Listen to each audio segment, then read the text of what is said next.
Yeah, so that's how Necessary Noize was born. And shortly after the reaction on radio for Clang Clang being on It's Not Homework for I don't know how long, then Lovers Rock, then Nini, we said, let's just do an album together as a unit. And I think now at that point is when now I think K-Rap had started fooling around with Ogopa as well. So K-Rap originally started at Audio Vault? Yeah, before going to Ogopa. What? So did Nameless? Yes, definitely. With Mega Rider? Yeah. And also, as I keep going back to this question, man, I heard about Issa. Okay, I'm not sure about Issa's label situation before Ogopa, but I do remember meeting him once. We were performing there was an event at Hillcrest. At Hillcrest. And I remember we talked like twice. He was like, remind me, and he had wanted to discuss something. I don't know if it was a song or what, but he had really wanted us to talk. But unfortunately, it was like 2 or 3 days before his demise, because it was like on a Friday. Yo. He was performing at Hillcrest, and then I think went Nakuru. Then that's when we heard about the news. Fortunately. So that's the one time that you met him. I think I'd met him before, but that's the one time he really wanted. It's like he wanted to work or something. Yeah. He said, "Let's look for each other, please. Let's tutafutane." You know what I mean? So, but we never got to. Okay. I want to spend some time on Necessary Noize, because honestly speaking, Necessary Noize shaped the urban Kenyan music industry, alongside, of course, a lot of other artists. But Necessary Noize, you can't speak about the Kenyan urban music without that. There's 2 songs. One everybody knows. Actually, there's a couple of songs that I want us, even before talking about the second album of Necessary Noize. One, there's the Dully Sykes. There's a collabo, Tunajirusha. That was with Gangwe Mob. Oh, Gangwe Mob. Okay, just tell us about that, because that was that was like a collabo with the Tanzanian. Yes. Yeah. In 2001, we decided. Okay, shortly after releasing the album, a couple of months later, we managed to release the album. It was self-titled. It was called Necessary Noize. And I remember performing at one of the things that made Necessary Noize big back then, when there were 3 of us, was our stage performance. And I remember, and we had a very strong team pushing us. Audio Vault was just amazing, man. David Morethi, Tajusaya. I remember Mike Rabah was part of Audio Vault as well. Mike Rabah of Homeboys now. Yeah, and then there was a guy called Roger Akena, who used to really help with the logistics of performances and stuff. So I remember us performing at Safari 7th. And we had such a grand entrance. We got in through the crowd with Ducati bikes, man. You know, everybody with this mic, and we're being ridden in with bikes. Got onto stage with the bikes. There was pyrotechnics and stuff. Fireworks. We lit fire on stage. It was crazy, man. I remember launching our album at By Italia. What? For those who don't know, yes, it was somewhere in Onga House, basement, and By Italia. And I remember us lighting up the stage with fire, me and Bamzi jumping through the fire to start the song, and then Nas came through the crowd. And I remember one lady seeing Nas next to her, walking through the crowd, and she fainted.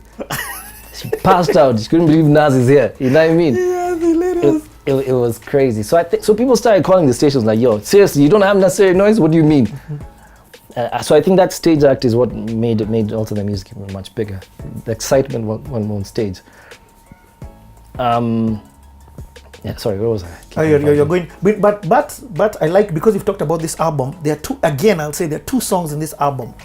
There's a collabo with Nyota Ndogo. Yes, Nataka Toa. In fact, just give us a taste, man. In fact, Nataka Toa, there was the original single of Nataka Toa, which was Nyota Ndogo's version, which featured myself and Nazizi. Yeah. which I think which was one of her debut singles. Back then she was working with a producer called Madebe. So Madebe brought her to TED to work on this project, Nataka. And it was really successful, her first single.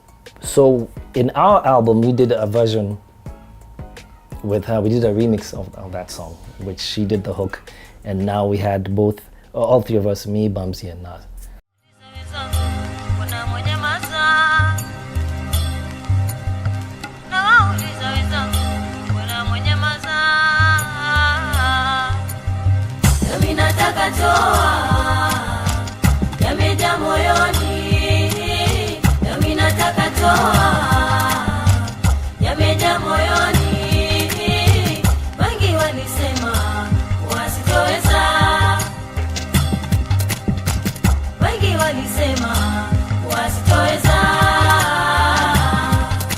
I come and you'll never try to put me on their side. I'm on shot drive until me survive on me tight. Consider the way me happy try to keep me on the rise. Dada shall keep me fire burning day and night.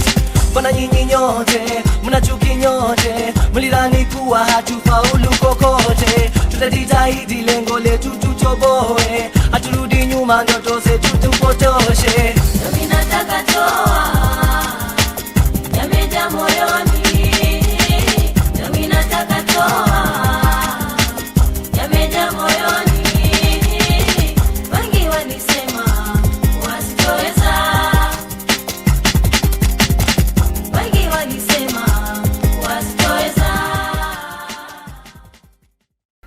And that's how that single came up.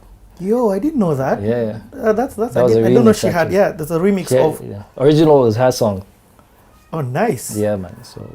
And then secondly, for me now, as at that time being a Barbie urban kid, there was a song that started with "It's shaking, the dreaming, the sun's hot, I'm nervous." Oh my! Public warning. It started with an acapella.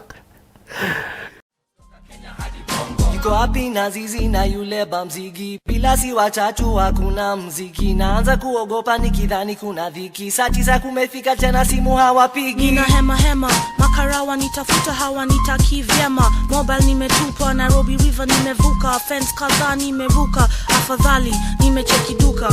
Things in a get hectic, they're on my trail. Fanya chop, I got to bail. Stressing na nigonga kama hama mini nail. Kwanza, uko wapi? Niko nje ya Kencom, opposite ile duka ya Safaricom. Ile yuko pale ground floor ya Hilton. Anybody kaza legal, I'ma bring it on. Niko nje ya Kencom. Yeah. Opposite yo kitu ya Safaricom. Safaricom. So how was the reception for the Necessary Noize album? What we noticed is there's a talk Ted had with us about relevance of your language to your people. We noticed, the album was very experimental in terms of sound. The thing is, there was the music that we really loved. Me and Nas was a hip hop head and Bamsi. Me, I loved my reggae and R&B influence. Yeah. So the whole fusion of what we loved was all in that album. But I remember Ted giving us a talk and telling us there's this thing called relevance of your language to your people. So the lingo that you use in your songs will determine what your target market will be. What we noticed is the songs we used more sheng in really took off. Because that was the language of the youth at that point, man. Insane. In some circles, we started hearing that Necessary Noize was being called the voice of the youth. You know what I mean? Because at that point, maybe the youth were being considered, rebellious and stuff. But they're trying to put, if at that age we could use our music to do something constructive, we ended up looking as being role models. You know what I mean? You can use your talent for something, constructive. So songs like Daddy Da.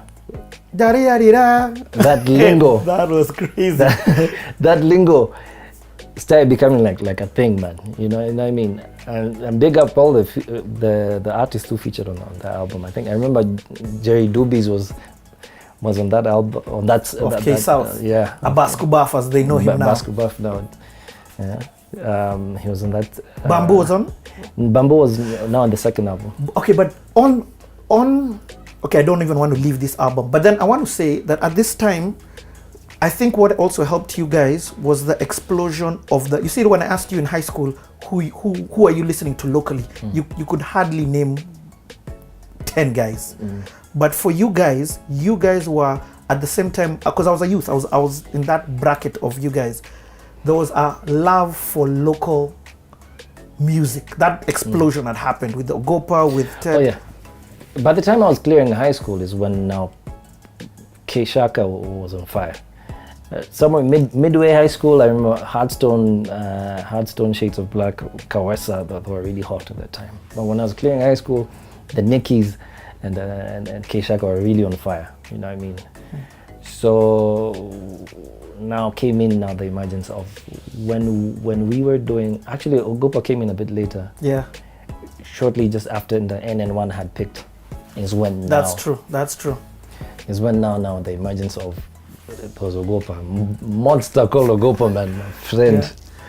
But just before that, now let's talk about the Tanzanian collabo, Tunajirusha. Okay, now we in 2001 after releasing the album, we decided to go and do like a media tour in Tanzania. As Audio World took it up as a project, so we went down. Was Ambrose a part of this? Not at that point. I don't think he was at that point. Okay. I think he had left already at that point. So we went down to Tanzania, and there was a huge monster event called Fiesta back then. It still goes on until today. It's one of the hugest events ever, man. So we were scheduled to perform on Fiesta. That means your music had crossed over.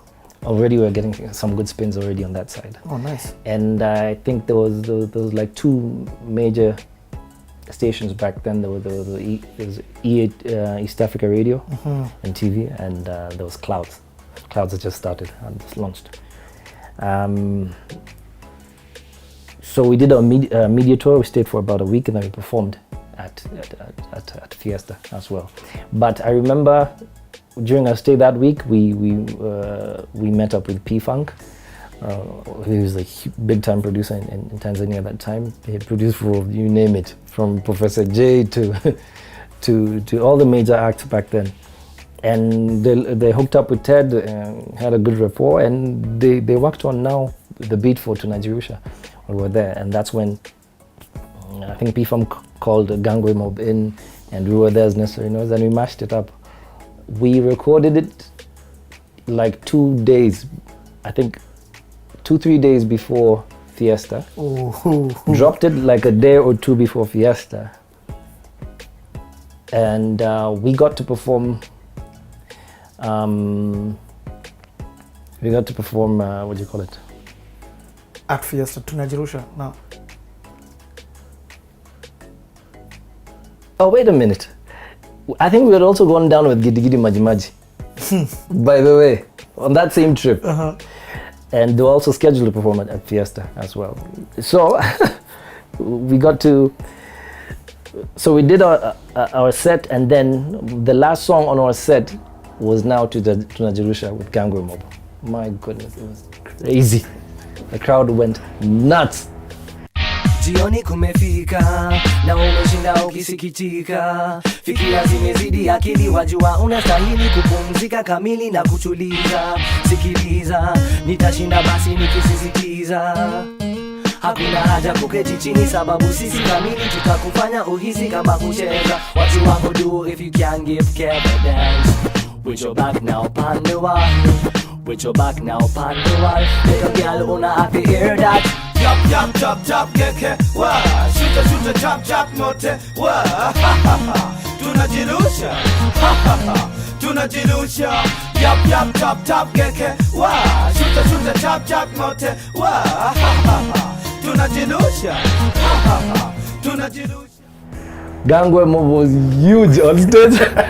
Now the fact, I think it was exciting for them because I think they hadn't seen that collaboration between Kenyan and Tanzanian artists. So it was a huge deal, man. So that's one of the moments I'll never forget. Meanwhile, I remember backstage when we were with Gideon Maji and Ted and Roger. I remember Gideon Maji coining up a certain chant. Oh no. Gideon Maji coining up a certain chant, and I think either Gideon Maji like, oh man, what do you mean? You can't bogo me. You can't bogo me. Who can bogo me? You can't bogo me. Backstage in Tanzania. Man. It's interesting how some of these huge monster anthems come up, man. And that little. Sometimes it's on a trip to a show somewhere, or it's backstage. I remember that's the first time I had that word, bogo. Oh man, and that went 2001. to become unwalkable. Can you imagine? That's crazy. Can you imagine? That's insane. Crazy, man. Man, Wyre, you've got too many. I mean, if we talk about all of your songs and how they're made, we'll be here for 15 hours, for 15 days, not even hours. So, okay, let's move on now into Noize 2, because that again was even bigger than the first, even though it was like how, and it's not easy for people to have a second bigger album. You get Kenyan boy, Kenyan girl, and a few Jew. Tell us about the process of now. Okay, for the continuation, or just continue the story. Now, shortly after the release of first Noize album, Nas and Bamzi had to travel for further studies. They had to go to